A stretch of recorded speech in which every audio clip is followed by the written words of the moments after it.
La sardine, l'un des produits phares des eaux gabonaises, vient à peine d'amorcer sa phase de pleine production. Celle-ci devrait s'étaler jusqu'en fin d'année. Pour les marins, l'excitation est à son comble. Après plusieurs heures de traque, quelques poissons sont remontés en un coup de filet.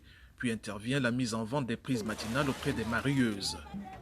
C'est le débarquement des pirogues des pêcheurs. Depuis la sortie de la pêche, depuis le matin, ils sont de retour. Et là, ils sont en train de débarquer la sardine sur des pagayes, dont les transformatrices qui vont aller à leur fumoir pour aller transformer la sardine. La pêche artisanale débarque près de 10 000 tonnes de sardines par an sur les différents sites, dont près de la moitié est vendue frais. Ce jour-là, difficile de servir toutes les marieuses lorsque les transactions deviennent âpres autour des pirogues. Je suis venue pour me ravitailler en sardines fraîches. Malheureusement, il n'y a pas eu. Donc, j'ai dû prendre le bossu, 5 kilos de bossu, pour aller glacer et puis le revendre demain matin. Le reste de la sardine doit passer par le salage et le fumage. Cette activité de transformation se fait près des lieux de débarquement. Lorsqu'on finit de classer, on met le feu.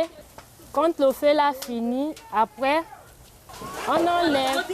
Si le feu là monte, on met de l'eau.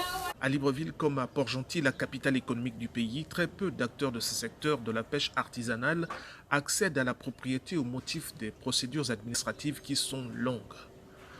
Alors d'expulsion en expulsion, ils ont à chaque fois reconstruit leur village sur pilotis de façon provisoire, sur les rives du fleuve la Loé, toujours plus loin